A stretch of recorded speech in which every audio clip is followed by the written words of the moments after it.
All right, we're live, Christina. You can start the meeting. Okay. Let's see. Nicole, do we have any attendees yet that are non-participants? No, not yet. Going live Okay. just now opens it up for attendees to join, but none Okay. have joined yet. Project team, are you guys okay if we wait a few minutes to see if anybody joins before we start? Sure. Yes. Okay. Okay, I have one attendee. Okay.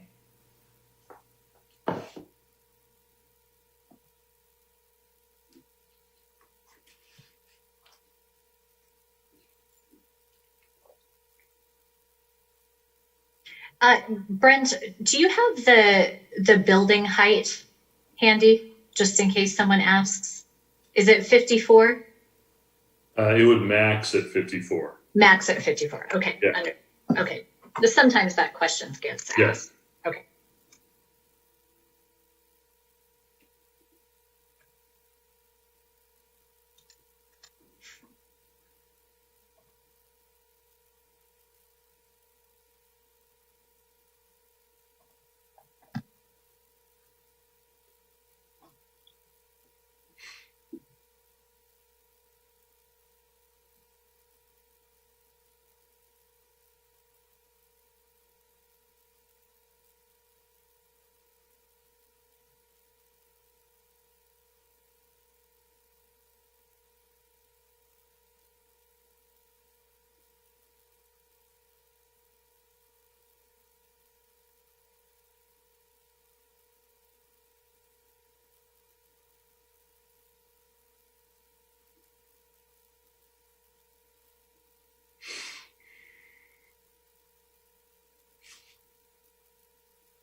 We'll give it just a few more minutes to see if anybody else is going to join us from the public, and then we'll get started. Very good. Your call, Christina. We want this to go well.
All right, everybody. I think we will go ahead and get the meeting started.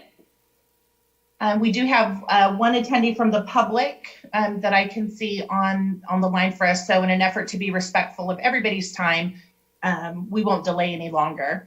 My name is Christina Taylor. I'm the Community Development Director with the City of Beaumont. This is the public scoping meeting for the Potrero Logistics Center project for preparation of the environmental impact report.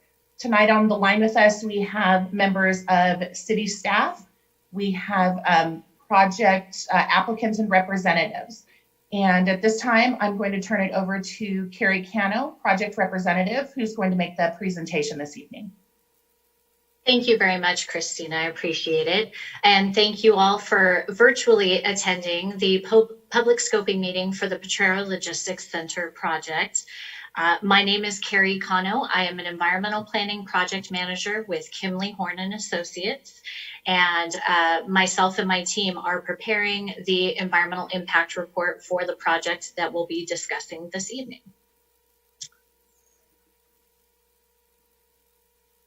Sorry. There we go. I apologize. So this is our agenda for this evening. We've covered welcome and introductions. We are going to go over the purpose of a scoping meeting. So what are we all doing here virtually and what are we talking about? We are going to discuss the project background. So what is the project that we are presenting for you tonight? We're going to walk through the California Environmental Quality Act, or CEQA, process. I'll explain that a little bit more. And then we're also just going to talk about the general process and how you all as the general public can stay informed of the project, number one, and number two, provide input to the City of Beaumont on any concerns or issues you may have with the project. So let's dive in here. So what is the purpose of a CEQA scoping meeting? So I mentioned it on the previous slide. CEQA stands for California Environmental Quality Act. This is legislature enacted by the state of California that ensures that all development is analyzed for potential impacts to the environment. So the purpose of the CEQA scoping meeting, which is a requirement under the California Environmental Quality Act, is to receive input from the public and interested agencies or parties on the environmental issues to be addressed in the Environmental Impact Report, or EIR. You'll probably hear me refer to it as EIR this evening. And to provide an overview of the CEQA process. So one thing that I'll be talking about in just a few slides is just the general CEQA process and kind of where we are within that process right now. This particular scoping meeting, since we're at the very beginning of the CEQA process, this particular scoping meeting is not intended to discuss kind of the merits or, you know, the benefits or potential dislikes, if you will, of the proposed project. Merits of the project can be discussed at future public hearings, such as the Planning Commission and or City Council hearings. The purpose of this is to really scope the environmental issues that are going to be analyzed in the EIR that we're currently preparing. So let's launch into what the actual project is and where it's located. So on the graphic that you see on the right-hand side of your screen there in yellow, that encompasses the project area. Specifically speaking, the project site is located in the western part of the city of Beaumont, south of the 60 freeway and approximately 3 miles west of I-10. More specifically, the site is bounded by the 60 freeway and a specific planned development to the north, the future alignment of Potrero Boulevard and some vacant parcels to the east, unpaved alignment of 4th Street to the south and by undeveloped parcels to the west. Generally speaking, if you look at the map, you can see that overall the project is generally surrounded by vacant land or right-of-way. And then the last bullet point just lists the APNs. So the project that we're going to be talking about tonight is comprised of the following elements or project approvals. Number one would be certification of the EIR should the City Council deem it appropriate later on. A general plan land use designation amendment on a couple of the APNs to industrial. A rezone of one of the APNs to manufacturing.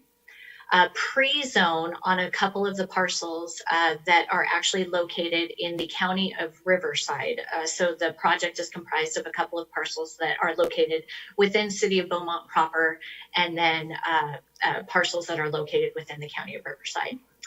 It also includes a plot plan approval and a request for minor modifications to the city's parking standards, dedication and approval of a portion of right-of-way for 4th Street to the City of Beaumont, and then lastly, an approval of annexation request to the Riverside County Local Agency Formation Commission, or LAFCO, to bring the parcels from the County of Riverside into the City of Beaumont.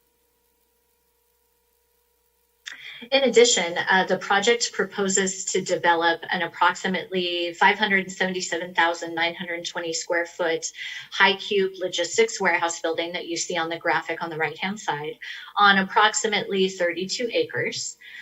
The actual warehouse building will have 2 office spaces that total approximately 20,000 square feet, one located in the southeast corner and one located in the northeast corner of the site plan. And you can see it there if you kind of zoom in on that graphic. The project would also include general associated facilities and improvements, including perimeter security fencing, parking, landscaping, lighting, and then sidewalks. And on this graphic here, you can see the north, south, west, and east elevations, conceptual elevations of the logistics facility.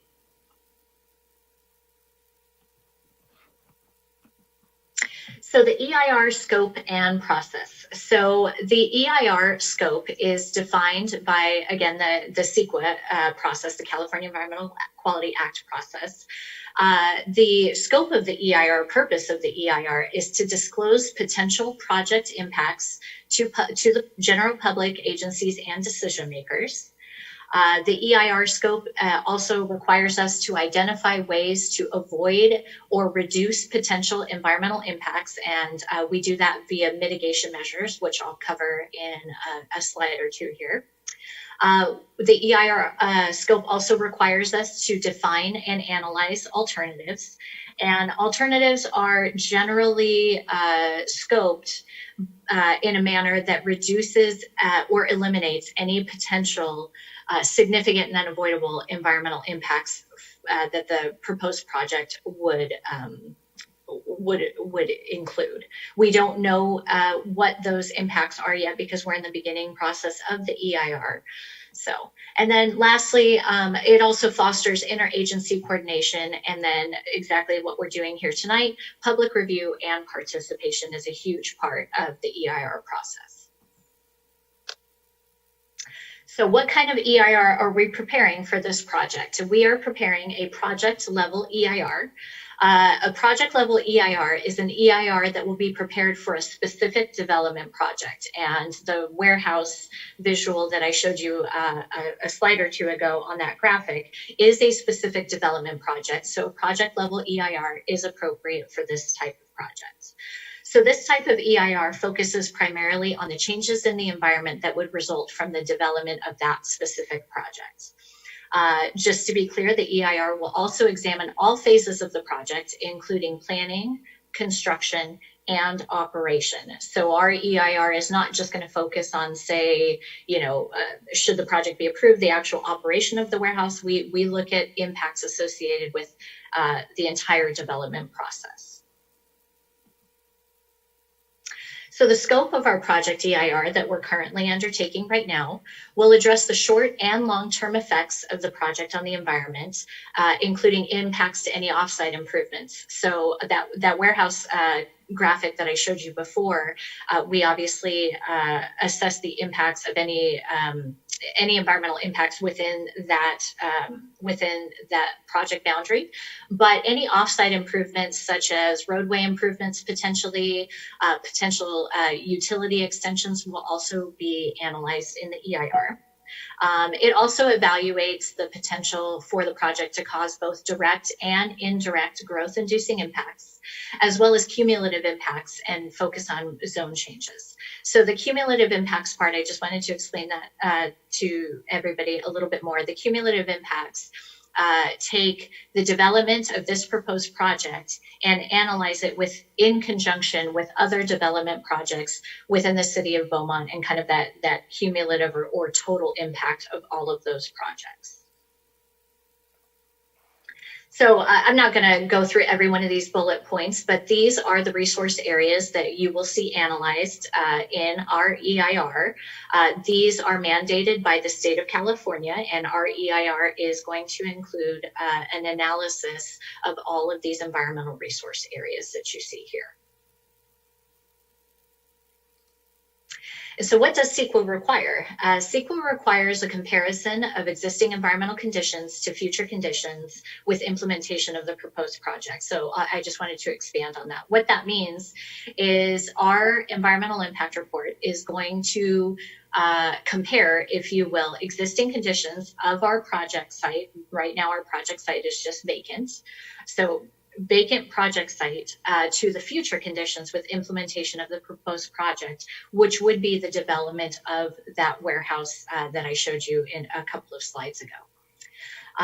So I touched on mitigation a little bit as well. So CEQA also requires us to identify mitigation of any potential significant impacts. So what that means is these are requirements that would aim at reducing potential significant impacts. So just as an example, it could be if there is a potential significant impact at a certain intersection, just as an example, a mitigation measure to reduce those impacts could possibly be something along the lines of installing a traffic signal to reduce impacts. There are many, many others, and they cross all resource areas, but that's just an example. Another requirement in the EIR is to identify alternatives to the proposed project. I touched on this as well. These alternatives are generally identified a bit later in the EIR process, once we have kind of understood what potential significant impacts are associated with the proposed development project. And then we develop alternatives to that project that are aimed at reducing any impacts. The EIR is also going to identify indirect or direct and direct, short-term, long-term, cumulative, growth-inducing, and any unavoidable impacts. So the EIR is essentially a full disclosure document of all of those environmental resource areas you saw on my last slide. And we run through every one of these scenarios to disclose to the public any potential environmental impacts associated with the project. So this is just a little flow chart showing the overall EIR process. If we were all in person this evening, I would be pointing to kind of the first two boxes on the left-hand side. So that is where we are in the EIR process right now. So we're in the very, very preliminary stages of preparing the EIR. So right now we are in that top box, which is the 30-day public review period for the notice of preparation. So this allows the general public and agencies 30 days to review the notice of preparation that you all received, and it's on the city's website as well if you want to refer back to it. And you kind of, you get to read what the project proposes. And then we encourage the public to submit either written comments or oral comments this evening if you would like to, letting us know what your concerns are from an environmental standpoint on this project. So CEQA mandates that public comment period is 30 days. That is not something that's set by the city, that is set by the state of California. So our 30-day public review period will end on June 12th. That next green box is actually what we're doing this evening. Within that 30-day public review period, the city is mandated to hold a scoping meeting. Unfortunately, we can't all be together in person this evening, so we're holding a virtual scoping meeting due to the COVID crisis. So that's where we are. And then also we are beginning to prepare the draft EIR. So we are in the beginning stages of preparing technical studies and getting all the technical work done. And all of those technical studies support the analysis in the EIR and will be appendicized. They'll be added to the EIR and then distributed once the draft EIR is complete and the city deems it complete. Then we move down to the bottom left box, which is public and agency review of the draft EIR. So we've just kind of put tentative dates roughly on a couple of these boxes because it just kind of depends on a lot of factors when everything gets done and reviewed and things like that. But we're tentatively shooting for third quarter of this year to get that out to the public. And I won't walk through the rest of the boxes because that's kind of where we're at now. One thing I did want to point out is all of the areas, and I have a slide after this that kind of more clearly defines it, but one thing that the CEQA EIR process does very well is allows for many, many opportunities for public input. And we strongly encourage it. I know city staff strongly encourages it. It helps us really understand what the community has concerns with. So this is public comment and opportunities to comment. So I said it before, I will emphasize it again. You are absolutely encouraged to comment this evening. I know that our IT staff is on the line as well. They're there to help facilitate anyone who would like to orally speak this evening. In a couple slides, I'm also going to post, and it was on the notice of preparation that you all received as well, Christina Taylor's contact information. So you can email her, you can send her a written comment letter, or you can comment this evening.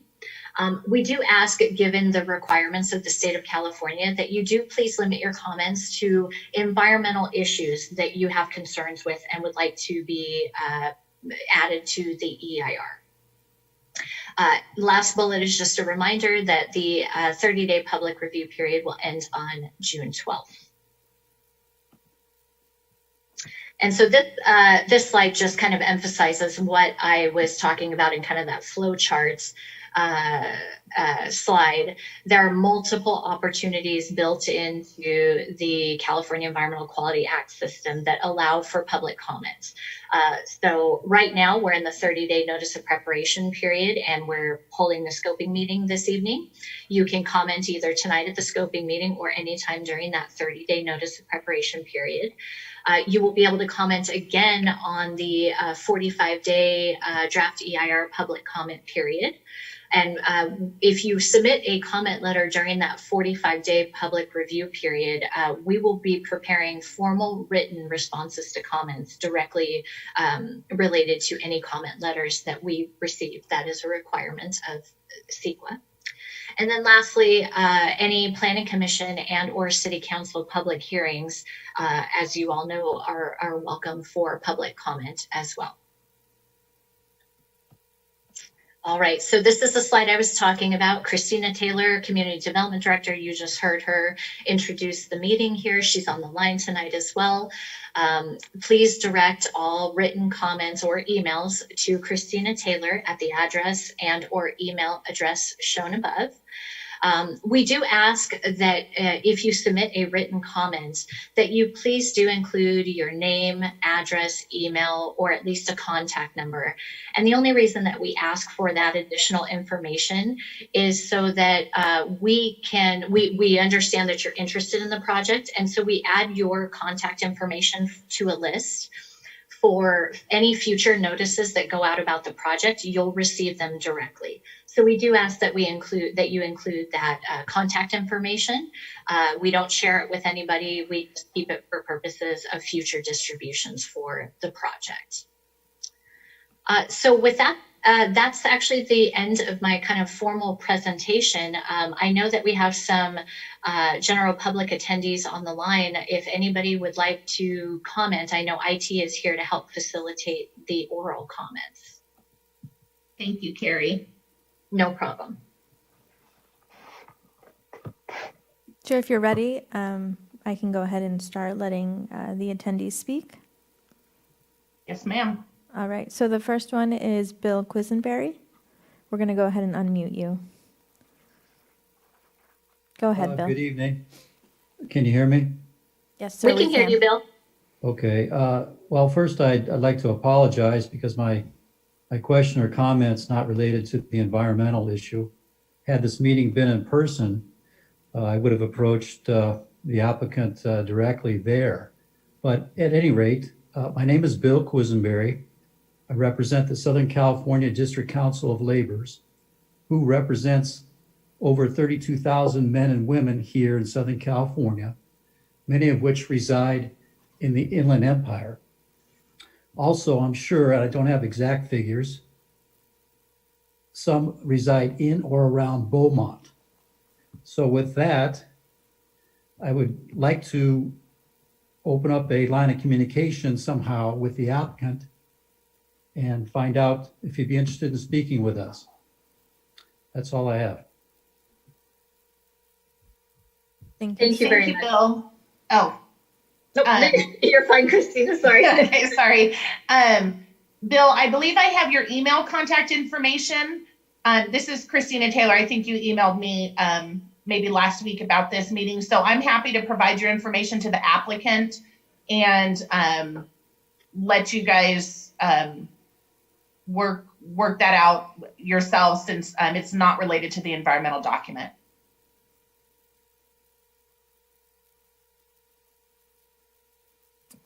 Okay, and then we'll move on to the next speaker. It's just a phone number listed here. Go ahead, you're unmuted.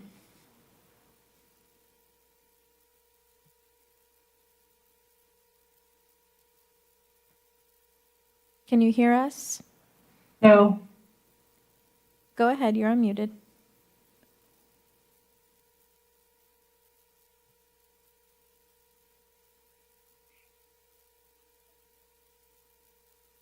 We're not able to hear them.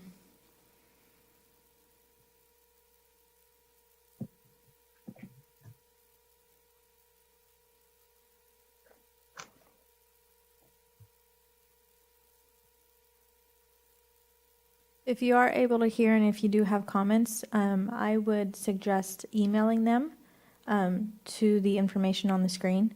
And that way we can receive your comments since it's not coming through on the line.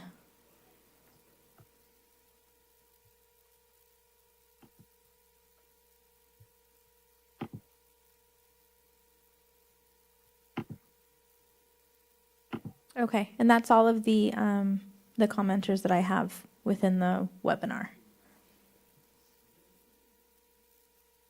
And I've received no written comments via email. Okay. Yeah, I have received no written comments as of now as well. Let's see here. Double checking. Yep, nothing is now.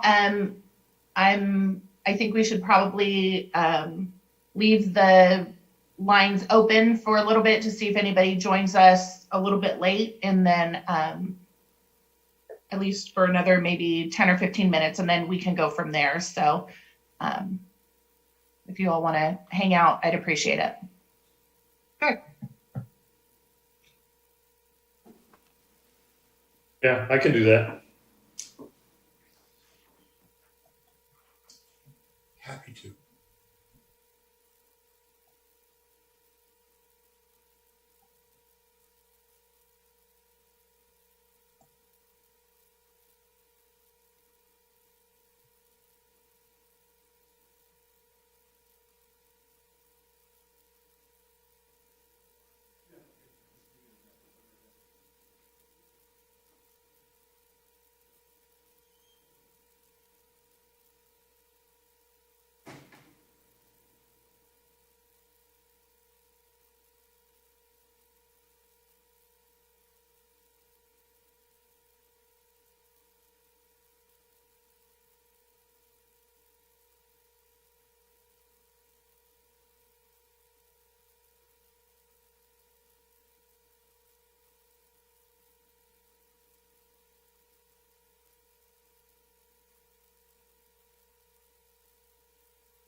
Everybody, we'll give it until about 6:45, so about 8 more minutes. And if nobody joins, then we'll go ahead and conclude the meeting. So I appreciate your patience. Thank you.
All right, everyone, it's 6:45.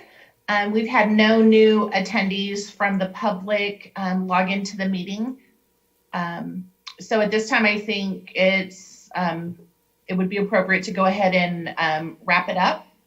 So on behalf of the City of Beaumont, thank you very much to the applicant for your presentation and for the work you've done thus far. Thank you to our attendees from the public for your comments. And if anybody hearing this now or in the future would like to send comments, please do so to me at ctaylor@beaumontca.gov. You can find the information for sending that in on the presentation here, as well as on the city's website. Does anybody else from the project team have anything they'd like to conclude with? Thank you very much to everyone for attending this evening.